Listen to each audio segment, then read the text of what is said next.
una traición ante el altar, un corazón hecho cenizas y un exilio impuesto por la vergüenza ajena. Ella huyó sin mirar atrás, convencida de haber perdido todo, pero el destino la esperaba con un jardín escondido entre montañas, donde la dignidad renace y el amor no necesita juramentos. Esta no es una historia de perdón fácil ni de regresos complacientes. Es una redención que florece donde nadie la sembró. ¿Te atreves a descubrir cómo se reconstruye una mujer cuando el mundo la da por vencida? Cuéntanos desde dónde nos ves y qué hacías cuando encontraste esta historia. Suscríbete ahora. España, 1840. La brisa primaveral recorría los jardines como una caricia perfumada. Los rosales, en plena floración, adornaban los senderos con su aroma y color. A lo lejos, el sonido de un violín flotaba en el aire, envolviendo la escena con un halo casi celestial. Aquel debía ser el día más feliz de su vida, y todo parecía corresponder al sueño que había cultivado desde niña. Desde la madrugada, la casa solariega estaba llena de movimiento. Doncellas corriendo de un lado a otro, cocineras amasando pan fresco, costureras ajustando los últimos pliegues del vestido y señoras cuchicheando tras abanicos bordados. Frente al espejo del tocador, en una habitación de altos ventanales, la novia permanecía serena. La peinadora terminaba de sujetar los últimos broches de nácar entre su cabello castaño. La piel clara resaltaba bajo el vestido color marfil, confeccionado en seda pura, con mangas de encaje y un corsé bordado con pequeñas flores en hilo dorado. Sus ojos verdes, tan profundos como un bosque en sombra, miraban el reflejo con una mezcla de anhelo y melancolía. Siempre le habían dicho que el amor requería sacrificios. Estaba dispuesta a ofrecer los suyos. En la capilla familiar, decorada con flores blancas y hojas traídas del bosque cercano, los invitados tomaban asiento en los bancos de madera pulida. Los campanarios repicaban con solemnidad. La procesión nupcial se iniciaba al ritmo marcado por los músicos. Ella avanzaba por el pasillo central, sostenida por la fuerza de un linaje que no permitía flaquezas, mientras los murmullos y suspiros acompañaban cada uno de sus pasos. Pero al llegar al altar, no encontró a nadie. Un murmullo inquieto comenzó a expandirse entre los asistentes. Los músicos se detuvieron. El capellán miró a su alrededor, confundido. Una dama soltó sin querer el velo que sostenía, mientras otra llevó la mano al pecho, horrorizada. Entonces, un criado irrumpió por una entrada lateral, pálido como el papel. «El señor no ha llegado», susurró al oído del padre de la novia, quien perdió el color de inmediato. Los rumores se convirtieron en voces claras. Luego vinieron las miradas, las manos temblorosas, los rostros que se ocultaban tras abanicos. «Dicen que huyó con la hija del marqués», exclamó alguien sin el más mínimo recato. Ella no gritó, no derramó una sola lágrima. Se volvió con dignidad, como si llevase una corona invisible, y cruzó la nave en dirección contraria, entre la confusión general. Su andar era firme, su espalda erguida. Al llegar a la puerta, se detuvo apenas para decir, «Que se queden con el banquete, ya no tengo hambre». Pocas horas después, la lluvia empezó a caer con fuerza sobre la tierra agrietada. Dentro del carruaje, el sonido de los cascos sobre el barro y el crujido del cuero marcaban el ritmo de una huida silenciosa. Una criada le ofreció un chal, pero ella lo rechazó con un leve movimiento de cabeza. Cada kilómetro recorrido era como arrancar una costura antigua de su alma. La casa de su tía materna, en las montañas de la Alpujarra, la recibió al anochecer. La mujer, de modales secos y rostro curtido por los inviernos, no hizo preguntas. Le tendió una manta tibia y una taza de infusión de manzanilla. El interior olía a madera, romero y humedad. Las paredes estaban decoradas con retratos desvaídos y un reloj de péndulo que marcaba el tiempo con solemnidad. En el pequeño cuarto que le fue asignado, con una cama estrecha y un escritorio sencillo, encontró sobre la almohada un objeto inesperado, un cuaderno antiguo de tapas de cuero gastado. Al abrirlo, reconoció la caligrafía de su madre. «Si estás leyendo esto, es porque también te han arrebatado algo que amabas». Sus dedos temblaban al pasar las páginas. No encontró consejos ni palabras de consuelo, sino confesiones que parecían escritas con sangre contenida. Dolor, silencio, resignación. En la última entrada, una frase se grabó en su memoria. Yo también fui traicionada el día de mi boda, pero aprendí que del polvo también nacen jardines. A la mañana siguiente no bajó a desayunar. Tampoco comió al mediodía, pero al atardecer salió al jardín y con sus propias manos comenzó a arrancar las malas hierbas que habían invadido los lirios. El vestido de novia seguía sobre la silla, pero sus manos estaban cubiertas de tierra. Por primera vez en mucho tiempo, sintió que respiraba. Mientras el sol se ocultaba tras las colinas, enterró semillas de caléndula en la tierra húmeda. A lo lejos, un hombre la observaba desde su caballo. Llevaba un sombrero de ala ancha y una chaqueta de lana desgastada.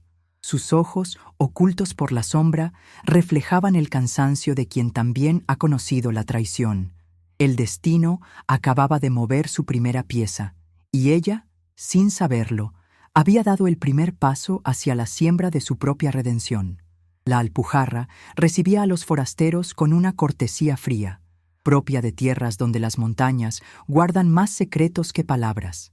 Los caminos polvorientos serpenteaban entre almendros y cipreses, y las casas, de piedra encalada, parecían observar desde las laderas con una mezcla de desconfianza y resignación. A cada paso que daba, ella sentía el peso de las miradas curiosas, de los cuchicheos que se evaporaban apenas los oídos alcanzaban. No era fácil ser la mujer abandonada, no en un pueblo pequeño, no en una época donde una promesa rota podía sellar el destino de una familia entera. Las viejas del lugar, sentadas en los portales, la miraban de reojo cuando pasaba camino al pozo. Los hombres bajaban la voz si ella se acercaba a la plaza, y los niños, aunque la miraban con inocencia, eran rápidamente reprendidos por sus madres. Su tía, ajena a los dramas de sociedad, la trataba con una mezcla de distancia y compasión. Compartían el desayuno en silencio, intercambiaban frases breves durante el almuerzo, y al caer la tarde, cada una se sumergía en sus propios pensamientos. A pesar de la soledad que la envolvía, la protagonista se aferraba a pequeñas rutinas: barrer el jardín, limpiar los frascos de vidrio en la despensa, leer una y otra vez el diario de su madre. Fue durante uno de esos atardeceres silenciosos que decidió caminar más allá de los límites del pueblo. Cruzó el arroyo seco, subió por una vereda estrecha entre matorrales y llegó a una loma desde donde se divisaban las tierras de cultivo. Allí lo vio por primera vez, un hombre de rostro curtido por el sol, cabello oscuro recogido bajo un sombrero tosco que labraba la tierra con movimientos firmes y precisos. Un niño pequeño correteaba entre los surcos, descalzo, riendo como si el mundo no conociera el dolor. No supo por qué, pero algo en esa escena la conmovió. Tal vez la naturalidad con que aquel hombre cuidaba el campo, o la ternura silenciosa con que observaba al niño. Algo en él, sin que lo supiera, le recordaba que aún había vida más allá de la desilusión. Una semana después, un incidente rompió el frágil equilibrio. Mientras caminaba con una cesta de hierbas recolectadas en el bosque, un caballo sin jinete se cruzó en su camino. El animal, desbocado, la derribó con violencia. Cayó sobre unas piedras y perdió el conocimiento. Horas después, despertó en una habitación ajena, con una venda en la frente y una manta áspera cubriéndole el cuerpo. El niño del campo la miraba desde una silla, con los ojos grandes y preocupados. «Mi papá dice que ya casi despierta», murmuró con una voz pequeña. Él estaba allí, de pie junto a la ventana, con los brazos cruzados y la mirada tensa. No pronunció palabra al principio, solo asintió cuando ella intentó incorporarse. «No se mueva demasiado». Se golpeó fuerte, dijo con voz grave. Ella bajó la mirada, agradecida, pero herida en su orgullo. Sin embargo, no encontró juicio en sus ojos, solo respeto. Y eso, en esos días, era más que suficiente. Pasó 3 días en aquella casa humilde, rodeada de paredes encaladas y aromas de tomillo y pan horneado. La esposa del hombre había muerto hacía 2 inviernos, le explicó el niño. Desde entonces vivían solos, cultivando la tierra y criando gallinas. El hombre, viudo joven, hablaba poco, pero cada vez que ella intentaba levantarse, estaba allí para sostenerla. Una tarde, al regresar a la casa de la tía, encontró sobre su cama un paquete atado con una cinta descolorida. Dentro, un manojo de cartas antiguas, amarillentas y con el sello del antiguo mayordomo de su padre. Cartas escritas en tinta azul, con referencias a propiedades escondidas, nombres cambiados y una firma que conocía bien. Era la letra de su padre. Las palabras ardían como fuego en su pecho. ¿Qué secretos había enterrado su familia mientras ella se desvivía por mantener la honra intacta? ¿Había más traiciones que la del altar? Al día siguiente, sin decir nada a su tía, volvió a visitar al viudo. Esta vez no por necesidad física, sino por algo que aún no comprendía. Tal vez una especie de ancla, tal vez el deseo de estar cerca de alguien que no la miraba con lástima ni con desprecio. Él la recibió con un gesto seco, pero no cerró la puerta. Ella le ofreció un frasco de infusión de tilo, a cambio de unas ramas de romero que había visto en su huerto. «Si no molesto», dijo ella. «No molesta. Pero aquí no se acostumbra a hablar mucho», respondió él. Y así fue como comenzó una rutina no escrita. Ella lo ayudaba a clasificar las hierbas. Él le enseñaba a distinguir los brotes saludables de los estériles. Compartían silencios largos, interrumpidos por algún comentario sobre el clima o las estaciones. El niño, cada vez más confiado, la tomaba de la mano para mostrarle sus dibujos en la tierra. Con el tiempo, algunos vecinos comenzaron a acercarse, curiosos por la extraña relación que florecía entre la hija de una familia noble caída en desgracia y un hombre sin apellido conocido. Ella no se defendía, tampoco explicaba, simplemente continuaba, cada día, con un propósito más claro: reconstruirse desde los escombros. Pero el destino, que rara vez permite la calma prolongada, preparaba nuevas tormentas, y esta vez el pasado vendría a llamar a su puerta con el rostro que menos deseaba volver a ver. Las primeras lluvias del otoño suavizaron la tierra seca y perfumaron el aire con el aroma ácido de los limoneros en flor. En el huerto del viudo, las ramas cargadas de frutos se curvaban con lentitud, y el canto de los pájaros era lo único que interrumpía la paz del campo. Bajo uno de esos árboles, ella lavaba raíces de valeriana mientras el niño jugaba con un gato dormilón. Desde hacía semanas, había hecho de aquel pequeño rincón su refugio. Sin decirlo, sin pedirlo, aquel hombre le había abierto un espacio donde su alma herida podía respirar. Él no hacía preguntas, y ella no ofrecía explicaciones. Compartían tareas sencillas: recolectar hierbas, secarlas al sol, preparar ungüentos para la tos o infusiones para el insomnio. A veces, ella leía en voz alta fragmentos de libros que había rescatado del desván de la tía. A veces, él simplemente la observaba en silencio, como si tratara de entender cómo una mujer de su mundo había aprendido a vivir sin lujos ni certezas. Con el tiempo, los rumores del pueblo cambiaron de tono. Ya no hablaban solo de su vergonzosa boda fallida, sino de su presencia constante junto al viudo. Algunas voces, cargadas de veneno, insinuaban que ella había caído en desgracia y buscaba consuelo en los brazos de un hombre sin apellido. Otras, más discretas, comenzaban a reconocer su labor con los enfermos, su generosidad al enseñar a los niños a leer y su temple silencioso ante la adversidad. Fue en una de esas mañanas claras, mientras ofrecía clases improvisadas a los hijos de los campesinos, que vio una silueta inesperada en la plaza. La figura de un hombre alto, con traje arrugado y sombrero en mano, desentonaba con la sencillez del lugar. El corazón se le encogió al reconocer aquel perfil, el mismo que una vez había esperado en el altar. Él la vio. Caminó hacia ella con un gesto calculado, entre remordimiento y esperanza. Los niños, ajenos a la atención, siguieron recitando las vocales. Ella no se movió. «Necesito hablar contigo», dijo él, deteniéndose a pocos pasos. «Aquí no hay nada que decir», respondió ella, con voz serena. Pero él no se marchó. En los días siguientes, insistió. Visitó a la tía, merodeó cerca del huerto. Entregó una carta escrita con palabras ensayadas. En ella pedía perdón. Hablaba de un error cometido por miedo, de presiones familiares, de un amor que aún persistía. Prometía devolverle el honor, reconstruir lo perdido, comenzar de nuevo. Ella, aunque herida, no era la misma. había cambiado en esos meses. Ya no dependía de títulos, ni de alianzas, ni de promesas hechas frente a vitrales de iglesia. El suelo que pisaba era suyo, ganado con esfuerzo y silencio. Pero la duda, como una espina, se le clavó en el pensamiento. ¿Podía un corazón roto latir de nuevo por quien lo había pisoteado? Esa noche, el niño del viudo cayó enfermo. Fiebre alta, escalofríos, delirio. Ella corrió hasta la casa, preparó paños húmedos, sopas calientes, oraciones desesperadas. El viudo, pálido de angustia, sostenía la mano del hijo con ojos empañados. «No me lo quites también», susurró él, sin mirar a nadie. Ella no durmió. Pasó la noche entera junto a la cama del pequeño, cambiando vendas, humedeciendo los labios del niño, rezando con los dientes apretados.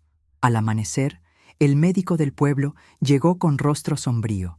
Hacía falta un medicamento específico, difícil de conseguir, y solo alguien con dinero y conexiones podía traerlo a tiempo. Fue entonces cuando apareció el exnovio con un frasco envuelto en paño blanco. Lo entregó sin una palabra. Solo miró a la mujer que lo había amado, y luego lo había sobrevivido. El niño mejoró, la fiebre bajó, el alivio inundó la casa como una luz nueva, pero con él llegó la carga de una deuda silenciosa. ¿Cómo rechazar a quien había salvado una vida? ¿Cómo perdonar a quien la había condenado al exilio? Días después, mientras ordenaba unos pergaminos en el desván de la tía, encontró un segundo compartimento oculto en el fondo del baúl que guardaba el diario de su madre. Allí, entre telas viejas y cintas descoloridas, reposaban más cartas. Esta vez, no de su padre, sino dirigidas a él. Correspondencia entre familias nobles, donde se hablaba de alianzas, convenios secretos, dotes manipuladas. Una frase la hizo temblar. «El matrimonio de nuestra hija será nuestra última jugada política. Ella no debe saber nada». La traición había sido más profunda de lo que imaginaba. No solo por amor, también por sangre. Salió a la calle sin sombrero, sin guantes, sin protocolo. Caminó hasta la plaza, donde el viudo vendía unas plantas medicinales. Lo miró sin palabras, y él, al verla, comprendió sin preguntar. El limonero del huerto, donde todo había comenzado, florecía otra vez. Y en su sombra, ella volvía a descubrir que la verdad, aunque duela, también puede ser el primer paso hacia la libertad. La primavera regresó con el aire cargado de polen y el canto de los zorzales entre los árboles. La tierra, que meses atrás parecía árida y desolada, ahora reverdecía bajo el sol amable. En el huerto del viudo, las hileras de romero, manzanilla y lavanda crecían en orden perfecto, cuidadas por manos que ya no temblaban por el pasado. Ella caminaba entre los surcos con los pies firmes y el rostro encendido por el viento. Los aldeanos ya no la llamaban la novia abandonada, sino la señora que cura con plantas y palabras. El exnovio, sin embargo, seguía presente, como una sombra que se niega a desvanecerse. Permanecía en el pueblo con excusas vagas, negocios, asuntos pendientes, la esperanza de redención. Se alojaba en la posada más cercana, asistía a misa con rostro piadoso, ofrecía ayuda con disimulo. Algunos lo miraban con simpatía, otros con cautela, ella con desconfianza. Fue en una tarde de cielo plomizo que decidió seguir el rastro de los documentos hallados en el desván. Había nombres, ubicaciones, fechas que sugerían que su padre había desviado propiedades y bienes a nombre de terceros para evitar un embargo. La búsqueda la llevó a las ruinas de un convento abandonado, oculto entre álamos y zarzas. Allí, en un arcón escondido tras un altar caído, encontró escrituras, sellos y cartas firmadas por su progenitor, documentos que confirmaban la red de engaños en la que ella, sin saberlo, había sido pieza clave. No estaba sola. El viudo la acompañó. Fue él quien rompió los candados, quien iluminó con su farol los rincones oscuros, quien la sostuvo cuando sus rodillas cedieron al leer la verdad.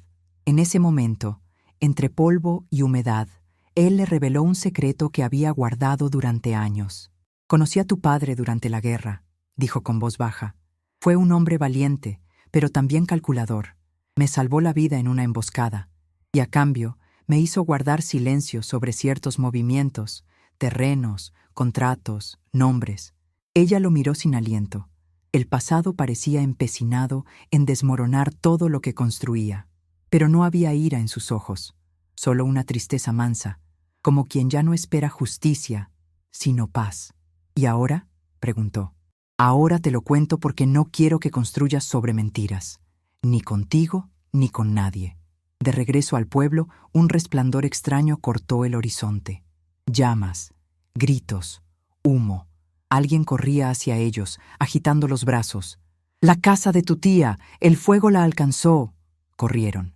El incendio devoraba las paredes de piedra como si fueran papel. El tejado colapsaba en llamas, y los vecinos formaban una cadena de agua desde el pozo. La tía, envuelta en una manta, lloraba sin sonido. Ella se lanzó a las llamas, buscando salvar los libros, el diario, las cartas. El viudo la detuvo. «No valen tu vida, ya no». El fuego fue controlado al amanecer. Se perdieron muebles, recuerdos, reliquias, pero nadie murió. Aún así, el pueblo despertó con el rumor de que el incendio no había sido un accidente. Alguien había sido visto rondando la propiedad horas antes. Alguien con chaqueta oscura, sombrero de ala rígida y modales educados. Alguien como él. Ella no dijo nada. No acusó. No señaló. Solo regresó al huerto, arrodillada entre las cenizas del vestido que había guardado en una caja, y allí, con las manos sucias y el corazón encendido, plantó semillas de flores silvestres. El pueblo, conmovido por su entereza, comenzó a acercarse.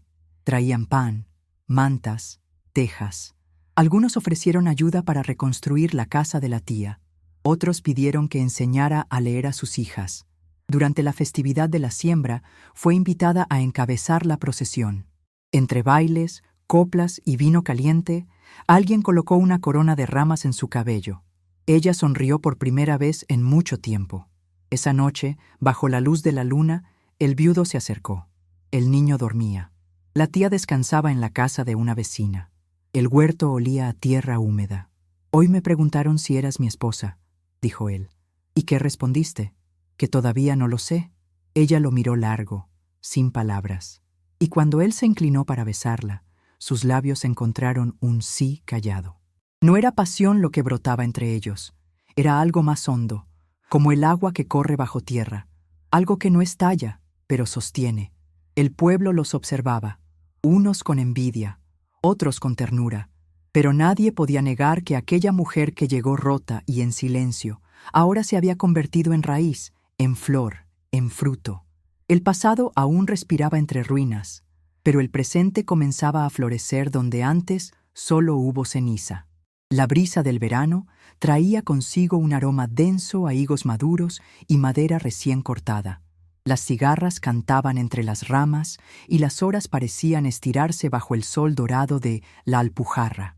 En el huerto, los primeros frutos comenzaban a llenar las canastas de mimbre, y los surcos verdes mostraban la abundancia de una tierra bien cuidada.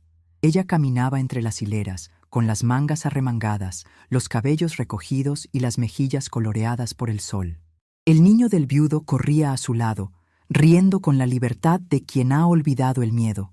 El viudo la observaba desde la sombra del gran olmo, con los brazos cruzados y la expresión tranquila de quien ha aprendido a esperar sin apretar. La vida comenzaba a parecerse a la esperanza, hasta que el pasado volvió por última vez. Fue en una tarde clara, cuando un oficial del reino llegó al pueblo con una orden en la mano. Había una investigación abierta. Acusaciones de incendio intencionado, fraudes inmobiliarios y ocultamiento de bienes. El nombre del exnovio figuraba en varias declaraciones. Un testigo había revelado que lo vio cerca de la casa justo antes del incendio. Otro mencionó haberlo escuchado discutir con un hombre en la posada, confesando que había perdido todo por ella. El arresto fue discreto, pero el escándalo no. Las lenguas se soltaron. El disfraz de buen arrepentido se derrumbó. Las promesas, las cartas, las súplicas, todas eran parte de un intento desesperado por recuperar no el amor, sino el poder perdido. Ella no celebró su caída, tampoco lo condenó públicamente.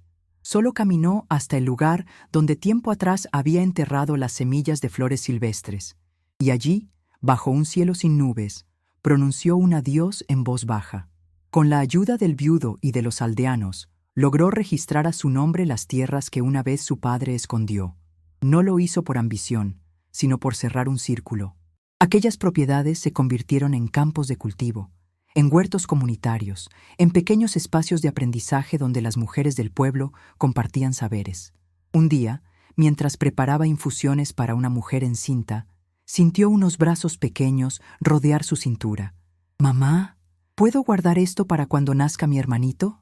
El niño sostenía una cajita de madera con dibujos hechos por él mismo. Ella lo abrazó, y por primera vez en años lloró sin vergüenza. Lágrimas limpias, de ternura, de plenitud, de un amor que no pidió permiso para florecer. Esa noche, sentados junto al fuego, el viudo la tomó de la mano y le mostró una pequeña caja envuelta en tela. Dentro, un anillo sencillo de plata con una flor grabada. No es de oro, ni tiene piedras, pero está hecho con el metal que sobró del candil que salvó tu vida aquella noche. El que no se apagó, entonces vale más que cualquier joya. ¿Aceptas ser mi compañera, sin promesas vacías ni altares de mentira? Ella asintió, y el silencio entre ambos fue más profundo que cualquier declaración. Días después, bajo la sombra del olmo, entre vecinos, niños, campesinos y risas, se unieron en una ceremonia sencilla.